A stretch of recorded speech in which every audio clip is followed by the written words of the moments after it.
In its quest to provide an open forum for discussion of controversial issues, this station allows hosts and their guests to express themselves without any significant censorship. You are advised that any view expressed by the host or their guest are not necessarily the views of the owners or management of TogiNet Radio, Togi Entertainment, or the Owners Group, Inc. Motherhood Incorporated proudly presents Military Mom Talk Radio live on TogiNet.com. Co-hosted by Robin Boyd and Sandra Beck, the owner of Motherhood Incorporated. Military Mom Talk Radio is here with a powerful platform for women to discuss their ideas, issues, and concerns with respect to the military lifestyle. Military Mom Talk Radio encourages you to share your experiences of being a military wife and mother. This show is dedicated to educating your family about the many resources that are available in both the public and private sector, and we'll be sharing helpful information from women all over the world.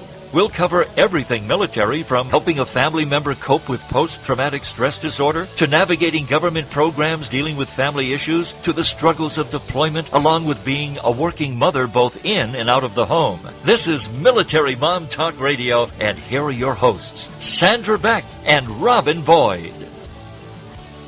Hi, Military Moms. This is Sandra Beck, and I am here with Robin Boyd. Robin, how are we doing this week? Hey, great. How are you, Sandra? Very, very good. I'm so excited about today's show. I want to lead in right off with who our guest is today. It's Rita Cosby, the author of Quiet Hero, and we've brought her on in preparation for Father's Day coming up next week. And it's just such a great book, Robin. I'm so excited that we're going to bring her on later in the show. I am, too. This is just perfect. And both of our dads were in the service. Where was your dad? My dad was Navy, and he was Navy, and you can check him out on our website, militarymomtalkradio.com, in the photo gallery section. We call it scrapbook. I think we've got a scrapbook page, yeah, because we've got a lot of different things in there, which is kind of cool. Yeah, and he was all over the world, and brought back with that a love of culture and education and all the things that we get when we travel. So I have the big travel bug from my dad. How about you?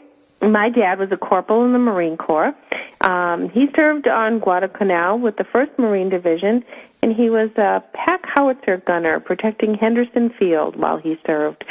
So he was he saw just one little sector of the world. Well, he saw a couple of different things. He was down in Australia actually for quite a while. So he did all the traveling he wanted to. And then I remember as a kid, my mom and I would travel quite a here and there, and he did not want to go anywhere. He says, I did all the traveling I want to do. My dad used to say that, too. He was in Libya, he was in Greece, he did a couple of tours in the Mediterranean. And, wow. Which was why he wouldn't go to Europe with my mom on one of these tours, so I went with my mom, which was really fun. But he did agree to go with her to China, of all places, which we all thought was really strange. We're like, wow, Dad, China, really? But, you never know. Your dads are... dads are dads, and that's one of the things in this Quiet Hero book that Rita Cosby wrote. The subtitle is Secrets from My Father's Past. It's amazing how we learn about our parents as we grow up, and they choose to reveal things. And in her book, she has some amazing stories about the things she discovered in a worn leather suitcase that was tucked away in her mom's house. Wow. But it's just such an exciting story. I'm brimming with excitement. Well, isn't it wonderful that not only did she have a chance to document this, but that she had a chance to share a lot of this with her dad. I did not really get a lot of my father's stories, and actually, my husband probably knows more about my father's travels than I do. And I think that's what's kind of nice, that our guest has been able to actually sit down and document and talk, and to be able to have this, just her personally to have this memoir, and then on top of that to share it with the world is just a great gift. It is, and we've got great things to share. We've got some great things to update. You want to bring us into the housekeeping section of our show? Well, sure. I just thought it would be a neat way. I kind of peruse different sites during the week, and I've been coming up with a lot of different tidbits, I guess. And if we want to call it the latest buzz or in the news or something like that, I've been finding a lot of things. For example, I found an article today talking about the fact that the Department of Defense education activity officials are looking for people's feedback for military schools of the future, right down to designing them and furnishing them. The DODEA officials recently set up a 3-phase plan for facilities for the 21st century learning. The first phase was to bring industry people together, educators and futurists. The second phase is now what we are in, and they're calling for input. They are planning on building 100 schools through 2016. This is in line with President Obama's Strengthening Our Military Families plan. So if anybody who has experience in military schools in their various travels as military families, they should go to there is no www. It's 21stcentury.dodea.edu, and that's 21st century.dodea.edu. And it's so great, Robin, that you bring that up, because our guest next week is going to be Marilee Fitzgerald. We have her on in February. Remember, she was she's over at the headquarters at the DODEA, and she's coming on next week to talk about a lot of things, but also to talk about the different changes that they're going to make in the schools and that they're hoping to make to continually improve our education to the families of our service members. Perfect. Well, this is the phase that they're in right now, so they're definitely looking for ideas and they're looking for input. We'll have to talk to her a little bit more about this whole initiative that happens to be going on right now. That's really interesting. I love the fact that they're really opening up and looking to the people who are using the facilities the most, and that's the students and parents. So.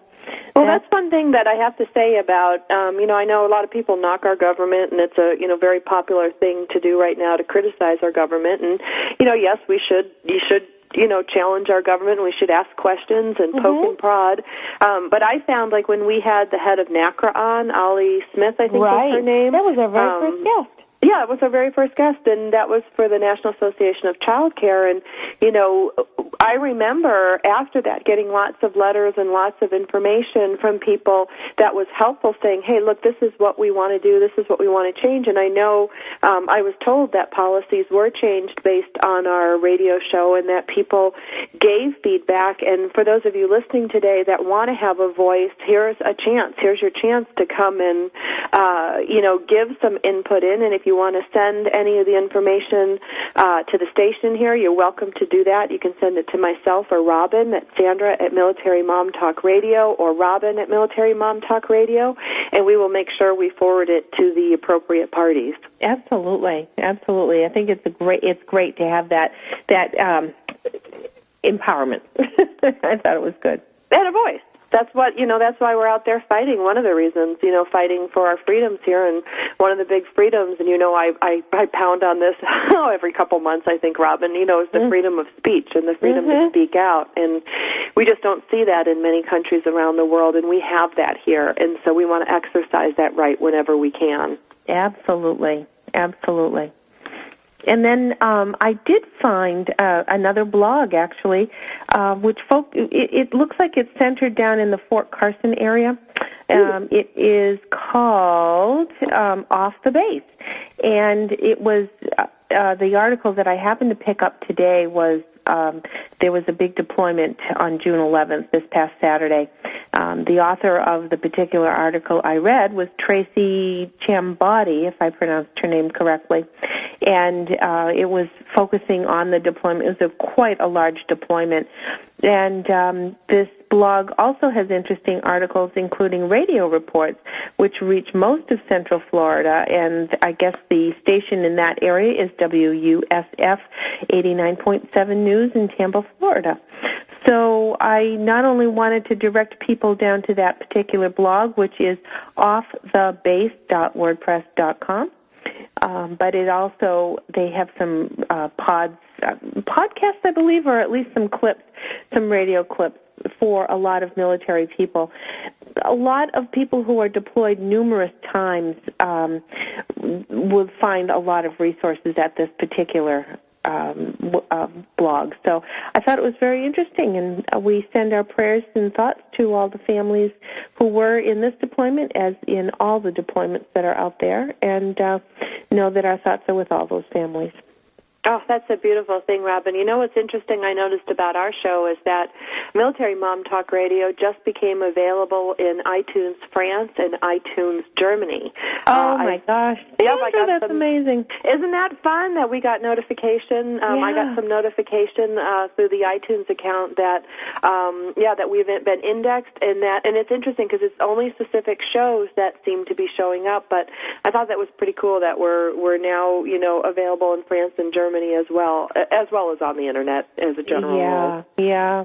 And all of our podcasts are here on TogiNet.com on our show page, and at MilitaryMomTalkRadio.com and on iTunes. So that's one. And a couple of weeks ago when we did that encore compilation, it really is nice to go back and re-listen to some of the programs, because sometimes we'll have a show and we'll focus on something and we get caught up in an awful lot of other things, and we'll say, oh yeah, that's right, that was that whatever that I was trying to go to. So yeah, I hope people do go back and listen to a couple of, if not a lot of our podcasts, because we really do have some amazing guests. Well, especially the PTSD shows, for those of you listening that want to learn more about PTSD, we've got a couple shows for that. And then when we had Hoffman on for the Wounded Warriors Battalion West, for those of you who have service members, families that might be taking advantage of the programs that are available, listening to the Wounded Warriors program that we had early on last year is really helpful. My name is Sandra Beck. I am the host of Military Mom Talk Radio, along with Robin Boyd. We're going to welcome, after the break, Rita Cosby. She is an outstanding journalist. Many of you might recognize her. She wrote a book about Anna Nicole Smith a couple years ago. She's a TV host and veteran correspondent. She was on Fox News Channel, MSNBC. She's won 3 Emmys. She was on the news magazine Inside Edition, and she's just a whole lot of fun. She moved mountains to be here for today's show. Her book is called Quiet Hero, Secrets from My Father's Past. You don't want to miss this. When we come back to the break, we will be welcoming Rita Cosby.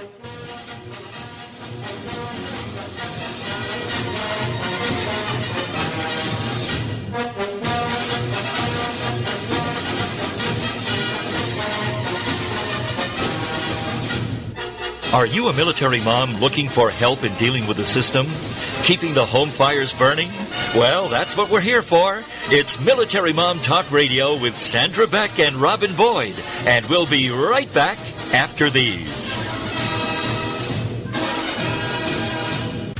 Ready for the most current feel-good gossip? Then check out Daytime with Donna, with your host, Donna Introcaso, and sidekick Nina Fry. Every Friday afternoon at 2, 1 Central on TogiNet.com. You're simply the best. Better than all the rest. Donna is a charismatic, market-driven entrepreneur who was part of the team that founded iVillage.com, which is the largest content-driven community for women today. Donna and Nina are here to empower you, motivate you, and encourage you in all aspects of your life. It's like Oprah on the radio. Plus, your chance to win great prizes, all the way up to a $500 Visa gift card. For more on Donna Introcaso, check out her website, introinc.com. Then join us for the show, Daytime with Donna, with your host, Donna Introcaso, and sidekick Nina Fry. Friday afternoons at 2, 1 Central on TogiNet.com. Innovation and insight, problems and solutions, capitalizing on your ideas and efforts. That's all a part of Changing the World One Invention at a Time with Rick Rowe. Thursday evenings at 6, 5 Central on TogiNet.com. Rick will be sharing stories of innovation, invention, inspiration, and overcoming obstacles with guests who have been there, done that, and are doing that. Rick will be asking the right questions, helping you identify the real problems, and showing you how to act on your ideas by increasing consumer confidence and, more importantly, increasing your confidence to act on your ideas. For even more information, go to ThinkTech, that's T-E-K, globally.com. Then join us as Rick and his guests teach us how to develop new ideas and create new products, new businesses, new jobs. And together, let's get our economy growing again. It's changing the world one invention at a time. With author and inventor Rick Rowe. Thursday evenings at 6, 5 Central on TogiNet.com. Put a boot in your ass, it's the American way. Hey, Uncle Sam, put your name at the top of his list, and the Statue of Liberty started shaking. Welcome back to Military Mom Talk Radio on TogiNet.com. Covering topics to help on the home front with help from those who know how the system works and how to work the system. It's more fun than a sale at the BX. Now let's get back to it. It's Military Mom Talk Radio. Here again are your hosts, Sandra Beck and Robin Boyd. Hey, military moms, this is Sandra Beck, and I'm here with Robin Boyd. And Robin, I'm going to get right to it because we don't want to waste any time not having our guest today on the air. She is Rita Cosby, the author of Quiet Hero. We're bringing her on today because not only is her book fantastic, but this would make, for those of you looking for a really great Father's Day present, this is just such a great book. It's an easy read. It's interesting. It's insightful. It's entertaining, and Rita, I'm just so happy that you're here with us today. Oh, I'm so thrilled to be with you, Sandra. This is terrific. And also, I just want to say to all your listeners, thank you for everything that you are doing for the military. It's wonderful, and just your commitment to all the branches that you've been doing for years. And I'm delighted to be on the show with you. Oh, your book is so amazing because can you run down for our listeners, tell about the suitcase. That to me is it's such an amazing story, and I think you can tell it better than anybody. Oh, you know what? I tell everybody, keep everything that when someone passes away, and in this case, my mother passed away, and, sort of fast forward, I guess, before all of this, because I had a bit of a very disjointed relationship with my father.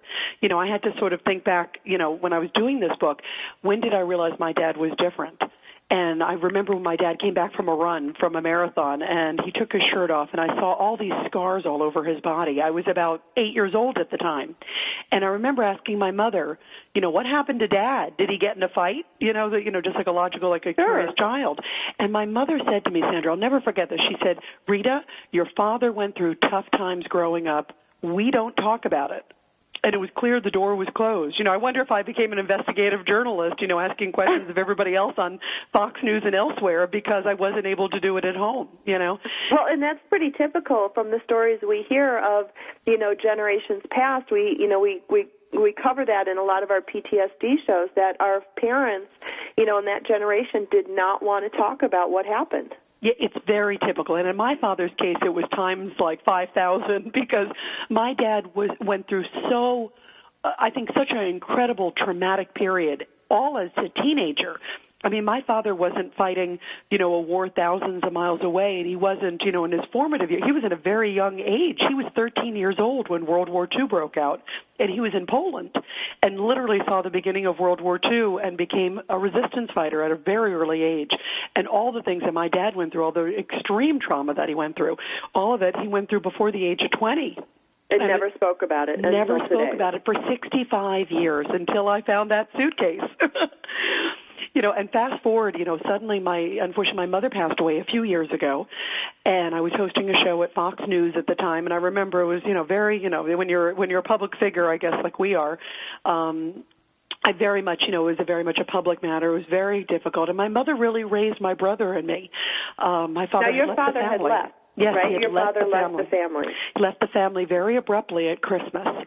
And in fact, I remember, I was a teenager getting my makeup on in the bathroom and hearing my parents talking. My dad was never really home, even when he physically was home. He always was sort of mentally away and always very emotionally disconnected. And you talk about post-traumatic stress, my father certainly had it, and certainly really, changed, went from Richard Kozabutsky, freedom fighter, to American father in America, basically never talking about his past, never talking about Poland, as if it almost never happened. Now, that was his Polish name, Richard Kozabutsky. That was his Polish name, and then he changed it to Richard Cosby. I tell everybody, thank goodness, because if it was, Fox News Live with Rita Kozabutsky, it would have been very difficult. So I am thankful for that. That would have been, even the Polish people had a hard time pronouncing it and spelling it. Yeah, that's a mouthful. It's a mouthful. But my dad left the family very abruptly, and I remember hearing my parents arguing. Here I was a teenager, and I remember my dad saying, I'm leaving, and I thought he was just leaving work, maybe changing his jobs or something, and then he walked in the bathroom and basically told me he was leaving my mother and essentially left us extremely abruptly. It was Christmas. And did you see him much after that, or was he just gone? He was basically gone, and I don't know if I don't think my parents ever spoke again after that day. And it was very painful and very confusing, because here I was a teenager, and I had no idea what happened to my father. I knew he obviously went through something traumatic that shaped him emotionally and physically, by seeing the scars on his body, but obviously very emotionally. But what always confused me for decades, until that suitcase, was what happened to this man that he could leave a family so abruptly and so unemotionally. And I basically had almost little to no communication with him for decades after that Christmas.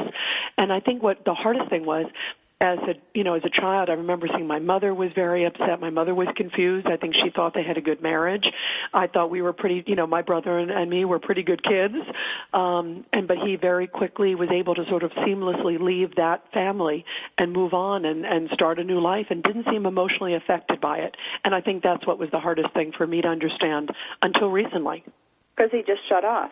He totally shut off and didn't seem fazed by the whole thing. And here I was like, wait, where's my dad? Even though he was traveling a lot when I was growing up. And he was always, again, very sort of emotionally distant anyway. But to not think of your father being your father anymore, basically, and not being home and not being a part of your life in any shape or form. And your mother suddenly not having a husband after 32 years. I mean, they were married a long time. Right, and the support. And when he left, he just left, and was there no communication? What did he go on and do?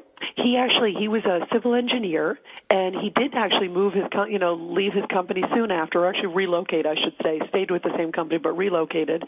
And I think I remember my father saying to me, he was approaching 60 years old at that point, and my father said to me, life's too short not to be happy, and I need to make some changes, and I need to do it now, and you'll understand later in life, Rita, but when you're not happy, you have to make some changes. And I remember thinking, he said it so matter-of-factly, like I'm, getting gas in the car. Meanwhile, he was, leaving a famand Right, and changes include me. Yes, exactly. And we were all so stunned. And my mother was very shaken by the whole thing. My brother and I were very, and we learned to have to sort of basically grow up without a father. And my father, there were, decades where maybe I didn't even speak to my dad. I mean, and when we did talk, it was very disconnected. And when my mother suddenly became very ill with cancer, I remember I talked to my dad briefly, and he just did not understand. He didn't get that, how devastating it was, not just to my mother certainly, but obviously to us too as his children, that we were losing a mother.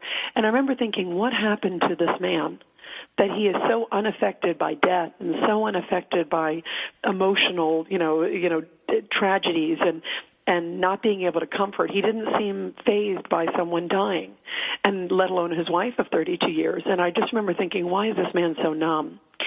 And then suddenly, as I mentioned, my mother passed away, and my brother and I had put all her stuff in storage. And remember, my mother raised the two of us, so it was very devastating when my mother suddenly passed. And my brother and I sort of put all her things in storage and said, okay, we'll get to them in a few years. Sure. And then we were emotionally ready to do it, and this was only about 2.5 years ago. And we went through the storage locker, and suddenly in the corner, I see this old, tan, battered suitcase. And I had never seen it before. Just by looking at it, I was like, oh, what is this? This is unusual. And I remember opening it up, and my jaw dropped. Inside was a rusty POW tag emblazoned with the word Stalag 4B. And then I found this red and white fighting Polish armband that had blood and dirt all over it and clearly was worn. And then I found a card that had all these code names. This person had this whole sort of secret life, like a scene out of a Tom Cruise movie almost, And then I found a card of an ex-POW named Ryszard Kosabutsky. And when I saw that, I just wept. I just sat there in that storage locker. It's still emotional to this day. I think about it. And just sitting there, and I remember thinking, oh, my goodness, this is my father. This is his past. This is what he didn't want to talk about for years, for decades. And I thought there for this moment, and I look at it very much as a turning point in my life, and obviously in his life too. And I said to myself, whatever pain I went through as a daughter, not having a father for decades, here I became this successful TV host and traveled all over the world and have had a very blessed life. And I had a lot of pain, though, not having a dad around to share it with. But then I thought whatever pain I went through is minor compared to what he clearly went through as a prisoner of war. And I knew right away the thing I needed to do was to relocate my dad, to track him down and to call him and reconnect with him. Well, and what's amazing to me, Rita, is that he left that suitcase behind. I don't believe there's any accidents that way. And I agree, too. It's so interesting you say that. I absolutely agree. And that he saved these things. When yes. you say you've got a bloody, blood-stained Polish resistance armband, rusted tags bearing a prisoner number, it makes me think of, there's one of these projects that we work on that's for the iHistory channel, and they talk about, these men getting to a point in their life, and they're finally willing to talk about what happened to them, but they didn't bring it to their families, and your father left this, I believe, for you to find.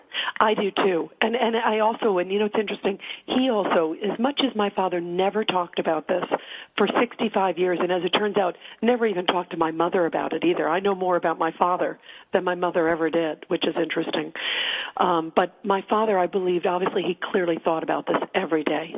And he kept those things. And when I saw, in fact, when I returned the items to him and we reconnected, and when I said to my dad, why didn't you wash the armband? Why did you keep, he said, I wanted to keep the blood of my comrades there. I wanted to keep the dirt of Warsaw because I wanted to never forget what happened there. That is unbelievably painful and powerful and just, it's unimaginable. It's absolutely unimaginable. When we come back from the break, Rita is going to talk to us about persuading her father to break his silence. For those of you who have just joined us at Military Mom Talk Radio, my name is Sandra Beck. I'm here with Robin Boyd, and our guest today is the author Rita Cosby. She has written this amazing book, Secrets from Her Father's Past, Quiet Hero. It's available on Amazon. It's available on Barnes & Noble. You could probably pick it up in your bookstore. It's just an unbelievable story about a woman who found a suitcase containing relics from her father's previous service. Please join us after the break.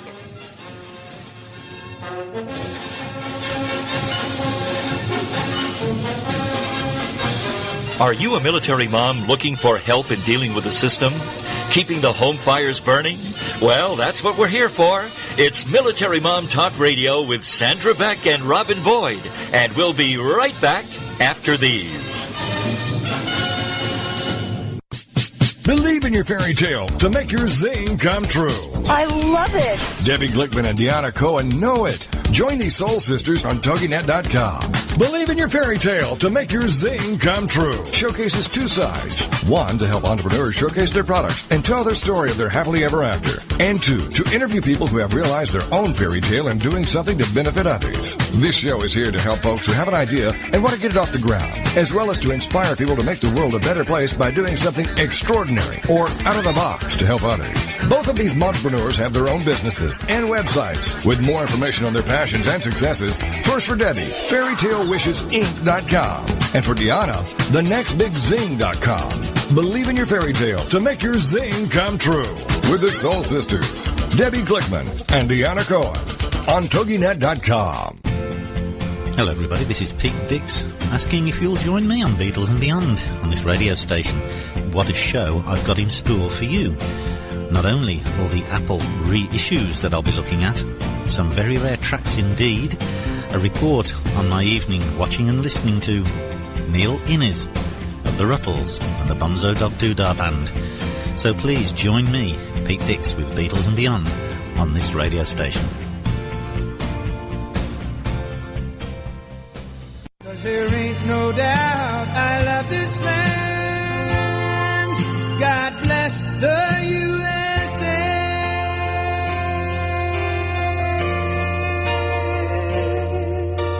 Welcome back to Military Mom Talk Radio on TogiNet.com. Covering topics to help on the home front with help from those who know how the system works and how to work the system. It's more fun than a sale at the BX. Now let's get back to it. It's Military Mom Talk Radio. Here again are your hosts, Sandra Beck and Robin Boyd. Hey, military moms, this is Sandra and Robin, and we have the best guest today. We have Rita Cosby. She is the author of Quiet Hero, Secrets from My Father's Past. It's a wonderful book. I have read it. I'm going to send it to my dad for Father's Day. And she has just had the most extraordinary experience. And for those of us that are just joining us right now, she has found, a couple of years ago, she found a worn, tattered leather suitcase tucked away full of mementos, but those mementos included identity cards for her father as part of the Polish resistance, an armband, and after not speaking with her father for many years after he had left the family, she tracked him down and had some questions. And I'd like to pick up, Rita, if we can, where we left off. How did you persuade your father to break his silence, which we know men of that generation and a lot of people who've gone through these situations, they don't want to talk about it? Yeah, they don't. And my father, as I told you, was exemplified because he literally took on a whole new identity. I mean, he left, Europe behind, came over to America, learned the language, changed his name from Ryszard Kozabutsky to Richard Cosby.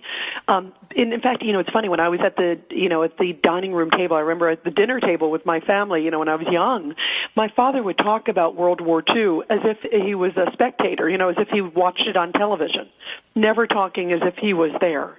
That's how disconnected my father was, and I think he just did it as a survival mechanism.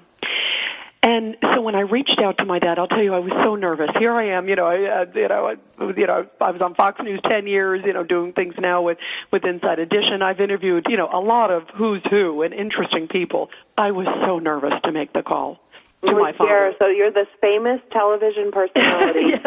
Scared to call your dad. And we hadn't talked in years. And I thought to myself, what if he rejects me? Am I ready? What if he's emotionally numb as he had been for so many years in the past? But then I said to myself, I'm an adult now, and I need to call him. I need to find out not just who he is, I need to find out who I am. And I hope that he's ready to share it because, he's getting up in years. He's 85 years old now. And I tracked down my dad, and he was so happy to hear from me. And I think the reason I broke through with my dad, and I'm so happy that my story has a very happy ending, because my dad and I are now incredibly close, and I think almost closer than most daughters and fathers in the world are truly, because we went through such incredible hurdles together, that I think I went with such a loving approach to my dad. When I called him, I didn't come across and say, hey, Dad, why'd you leave us high and dry at Christmas? And, why were you not present in my life for 30 years? Yeah, those are never good icebreakers. Yeah, that's not a good icebreaker, right? And what I did do was I said, Dad, I want to know what you went through. I think I'm ready. I'm an adult, and I'd like to talk, and I'd like to get to know who you are. And you got to share this story, Dad. I was not approaching him as a journalist at first, and not even as an author at first. I was approaching him as a daughter, wanting to get to know my dad. And I think despite trying to be tough and grow without him and live without him, I obviously really miss my dad, And when I called him, he was so happy to hear from me. And then I went down and saw him. He lives right outside Washington, D.C. I live in New York. And I went down there, and it started this incredible journey. And as anyone now, let me stop you right here. I'm going to ask you, how did you feel when you first saw your dad? You hadn't seen him in a long time. You've got this suitcase full of stuff that you want to talk about. What was going through your head when you first saw him? Oh, all these questions. I mean, at first I was curious to see him. I mean, I hadn't seen him in a long time. I mean, he obviously looked older to me. Mm-hmm. You know, my dad has always been the beacon of health. Even at 85, he still looks very good. You know, he looks like 85 going on 60. And in fact, is he 85 on the cover of your book? He's 83, almost 84. Isn't that amazing? Yeah, he looks great. You both do. And the thing is, too, because my father stayed so physically active, he's so mentally active as well. I mean, my father's memory is incredible. And again, even though he didn't talk about these things for 65 years, he remembered it. He almost remembered, like, okay, it was Tuesday, September 1944. I mean, he could remember. That finite detail. Incredible. And like almost time of day on certain things. And by the way, as a journalist, I did track down a lot of things to, coordinate what he was doing, to, add on to what he was saying. And he was right. Every single time he was right. Wow. It was incredible. In fact, one time I got some documents back from the Polish government because they were so excited when they heard my dad was ready to talk, because my dad was one of the few who survived, I think one of the biggest bloodbaths in World War II.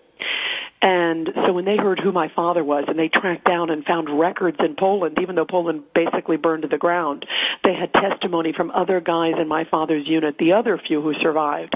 And they said, do you realize who your father is? He's a hero in Poland. We need to find out. They've been so excited about this. And when they tracked down documents, they said, they gave me one document of an injury, and they said, it happened on September 2nd, 1944. And my dad said, no, I think that was September 23rd or 4th, because I think it was a Tuesday. And, he's going back. And sure enough, 2 weeks later, the Polish consulate comes back to me and said, hey, we made a mistake. It's September 23rd. Isn't that amazing? What amazing attention to detail. And it just shows that, what goes through these, even though he hadn't talked about it, clearly it was repeating in his mind over and over again. And the getting of the story, the breaking of the silence, and I feel like I am so blessed, you guys, that I was able to break through with my dad, because my dad, it was pulling teeth. It wasn't like all of a sudden, hey, I'm ready to tell the story. It was bits and pieces, and then we'd spend more time, and then the next day we'd spend more hours. And I spent more time with my dad for about a 6-month period than I did my entire life. And it was the most incredible journey. And then my dad and I went back to Poland together. We retraced his steps. When I returned that, especially, what triggered it, I returned that armband. And when my dad saw those items, first we talked for a bit, and then I gave him the suitcase back, and then we started talking. And when I gave him the suitcase with the red and white armband, and he took it out, and he put it right on his arm right away, like as if he was fighting again. And he looked at it, and he held it, and you could tell it was like it represented his comrades. And he said to me, I wonder who survived. And I said, Dad, he had not been back in 65 years. He left Poland. When he left, Poland was in flames. And that was the last time. The last time he left, he was held at gunpoint, shoved on a rail car by the Nazis, didn't know where he was going to end up, thought it was maybe his last, day on his life. And Warsaw was literally in rubble. Warsaw was 87% rubble by most estimates, so you can imagine what he left hell. And he was how old at this point? At that point, he was 18 years old. 5 years of fighting, and then he was taken to a POW camp for 6 months until he escaped. And so my father just was so traumatized and never wanted to go back to Poland. I think he was too scared to, confront the ghosts of his past, if you will. And when he saw that armband, his family that was there. What about his family that was there? He lost touch with all of them. He had stayed touch very minimally after the war, because what's interesting, after all these things my father went through, my father could not go back to Poland because Poland became a communist country after World War II. Remember, the Russians took it over. And the Russians, not only the poor Poles, I mean, if you see a Polish resistance fighter who's alive to this day, shake their hand, because they are true heroes. And these guys were fighting with sticks and Molotov cocktails against the most brutal war machines in the world. My father was fighting at one point in his unit. They had 150 men. 2 of them had guns. Can you imagine? And you're fighting the Nazi war machine? And then also the Russians, they were hoping at one point was going to help them. The Russians did not, as we know from history. And then the Russians, of course, hated the Polish resistance fighters. So when Poland, after World War II, became a communist country, my father could not go back despite being, everything he went through, fighting for his country, surviving everything he did, he could not go back to his country. So he had very minimal contact with his parents and any other relatives because he didn't want to tip off the communist minders who were listening in on phone calls. Oh, sure. Isn't that amazing that, so when he would call, he had a very short phone call one time with his mother. I think that was it since the war, until she passed, sadly. And I remember him telling me that the phone call, he had to act like it was a stranger calling.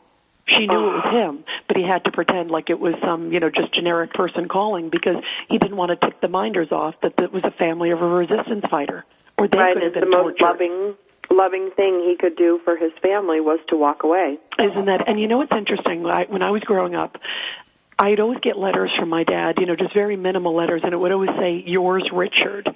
And I'm thinking, "Yours, Richard, what about Love, Dad?"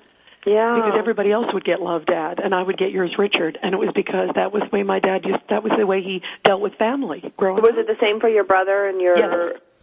So it was just, he was identified with Richard. Was it too painful for him to identify as family? I think so. And I think just that was the way he knew, to protect his family, and that's what he grew up in. So that's what carried over when he became a father. And it's interesting how, and of course, how was I to know? I just remember getting these letters from Yours, Richard, thinking, who is, Yeah, that's kind of weird. Dad. Yeah. But you know what's amazing, you guys? My dad took me back, and this is where I really think I broke through with my dad. He took me back, and I hope that this inspires everybody to go, and I really pushed it with my father because he wanted to have resolution, you could tell. And so I said, "Dad, let's go back to Poland together." And we literally held hands as he took his first step on Polish soil. First time in 65 years. He was trembling like a child. He was so nervous going over there, but he said, "I feel like I need to go back. I need to see who survived. I want to see what happened to my country." And so when we went back, my father took me to the scene where he says he lost all emotion. It was in the middle of the Warsaw Uprising. My father was fighting. People were dying all around him. 80% of his men, by the way, died in the uprising. You can imagine the odds my father was against. And so at one point in the uprising, his girlfriend and some other of his colleagues at the time, as a teenager, seized this German tank, and they were just so excited. What a windfall. Here are these guys fighting with Molotov cocktails and sticks, and they grab a Nazi tank. What a coup. Yeah. And so they're parading on the tank, and my father heard about this, and his girlfriend said, "I'm going to go over to the tank." And my dad said, "No, this seems a little fishy. It's a little strange that we got the tank." And she said, "No, I'm going to go pray. We're going to drive around the town square, and we're going to show it off." And my dad walked away. He walks away a few blocks, and suddenly the ground shakes, and the tank exploded. And on top of the tank was my father's girlfriend and all his comrades. And my father ran back and said it was just rivers of blood. And now, when we went back there in Poland, it's the scene of where 500 people were killed. 800 were injured. They did indeed take it to a busy town square, and so many people were killed. And now there's a plaque there honoring those who died, including my father's girlfriend and many of his comrades. And my father, when he took me back there, first of all, my father just broke down in tears. Here's this man, who my entire life was so unemotional. Rita, I hate to interrupt you. I need to take a commercial break. Our guest today on Military Mom Talk Radio is Rita Cosby. She is the author of an outstanding book called Quiet Hero, Secrets from My Father's Past. For those of you who have just joined us, her book is about her father's past in serving with the Polish resistance in World War II. She found a suitcase of his mementos, and this led to an amazing book that she has written. When we come back from the break, we will be talking about the adventures she's had with her father once she's gone to Poland and met the former president of Poland.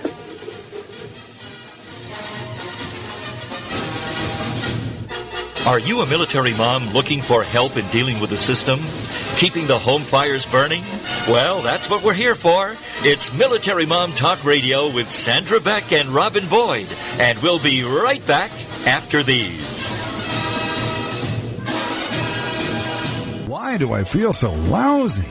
Why aren't my medications working? Why can't my doctor figure me out? These are just a few of the questions Dr. Kevin Connors will be exploring in Dr. Kevin Connors Live every Monday night at 9 p.m. Eastern, 10 p.m. Central on TogiNet.com. the author of the book, Help My Body Is Killing Me, solving the connections of autoimmune disease to thyroid problems, fibromyalgia, depression, ADD, ADHD, and more.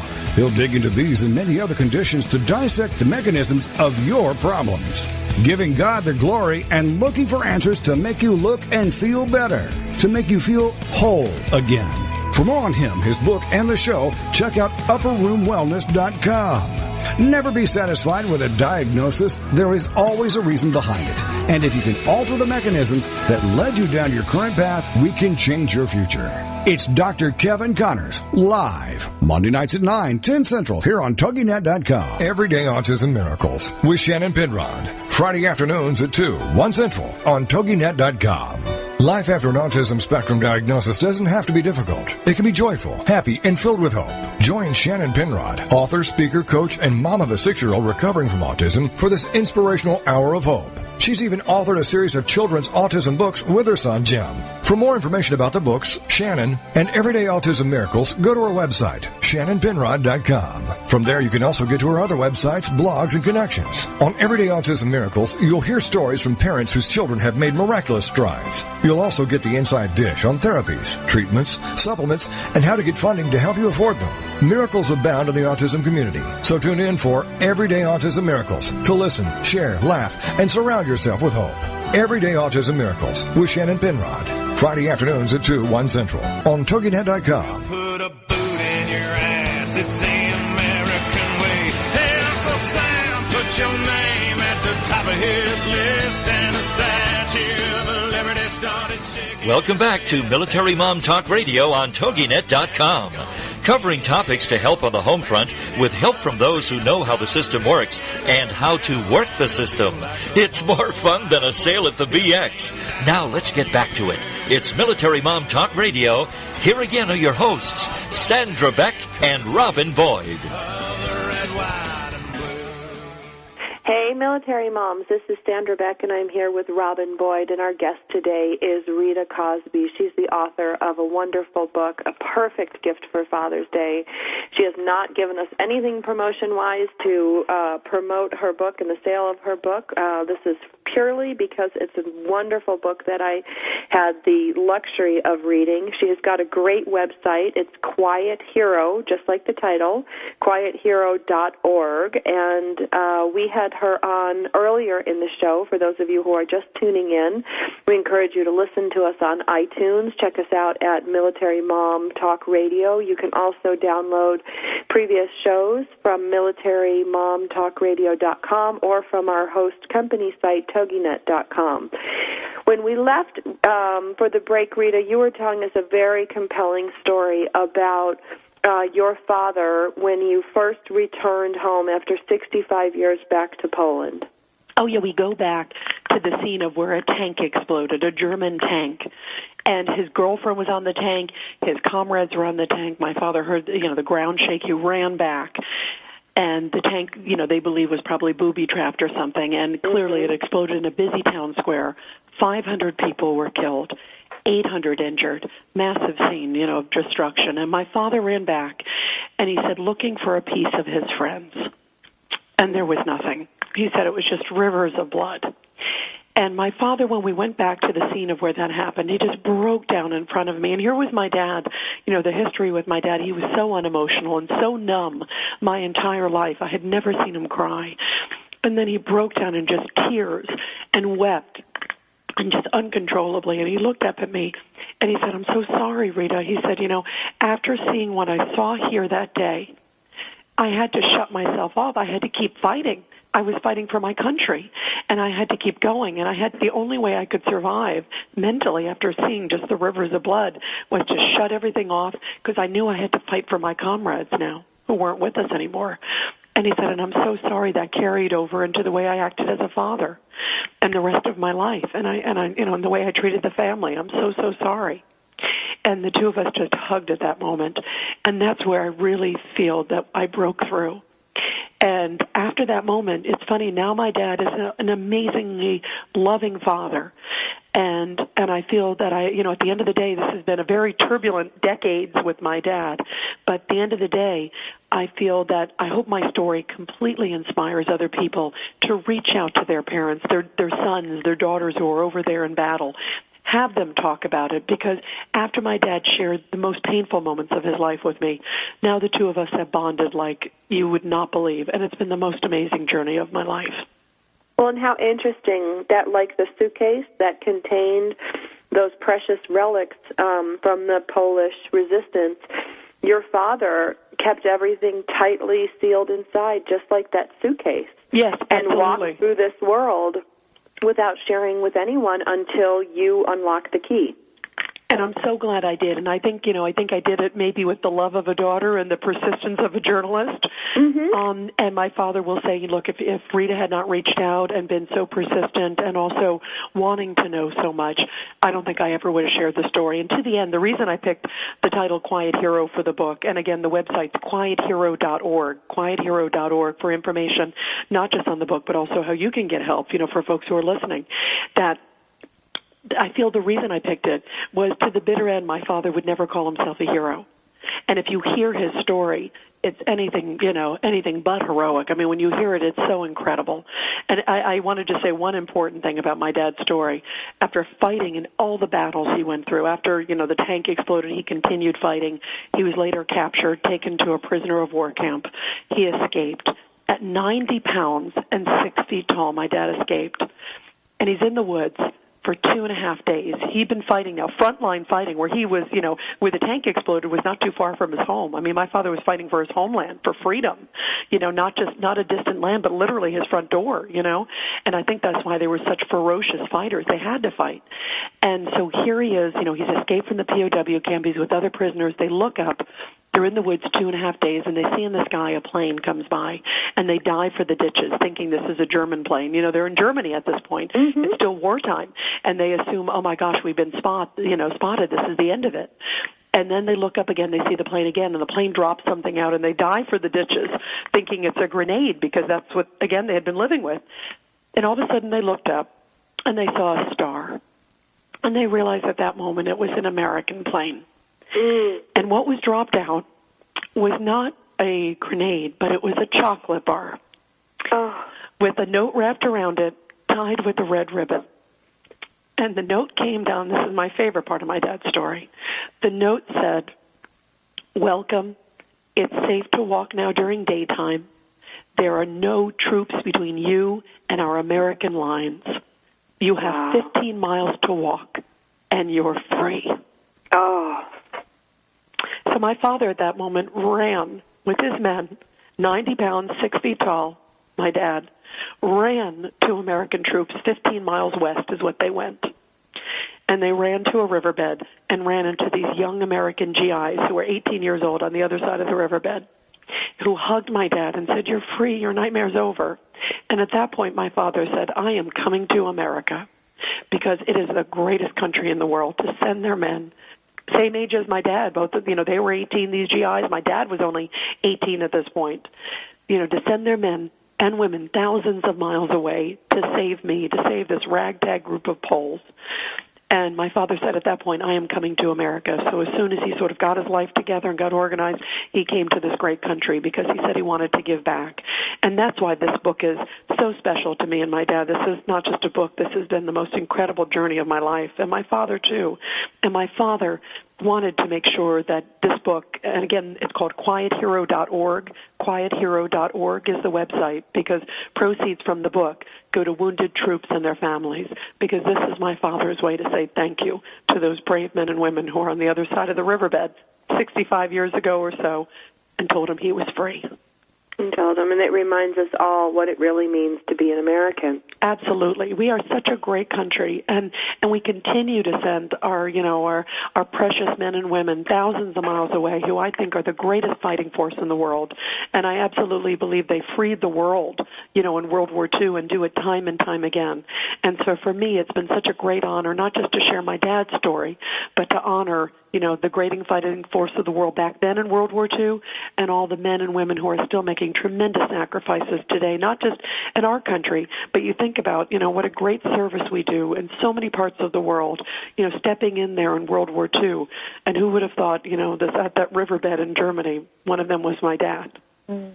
Rita, when you started pulling the information together for this, did you do a lot of it on tape, or did you just sit and talk and take notes with your dad, or just sit there and digest his words?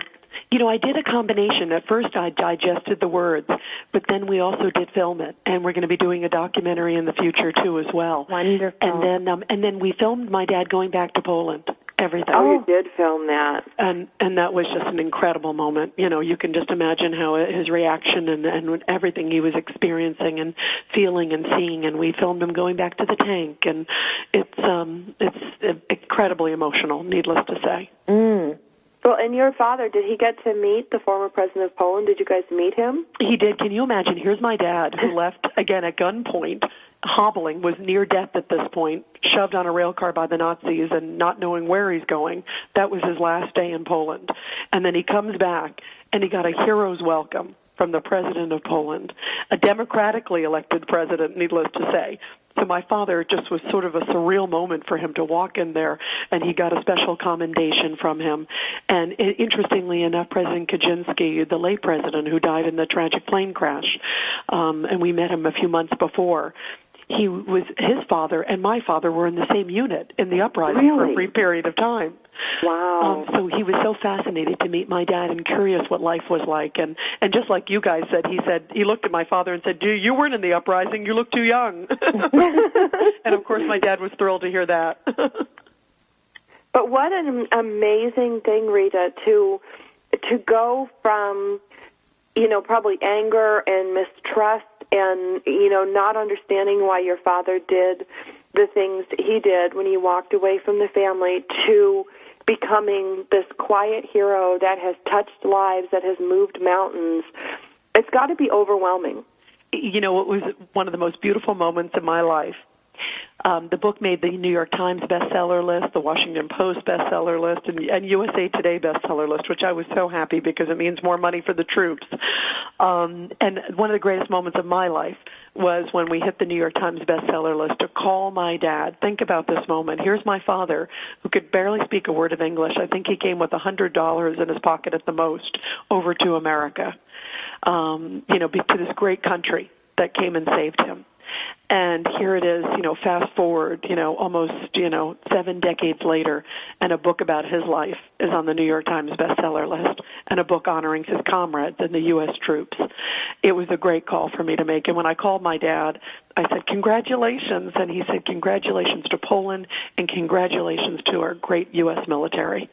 Because he knew right away that this is a tribute to them. And even to this day, my dad, if you ask him, it's incredible what you went through. It's heroic.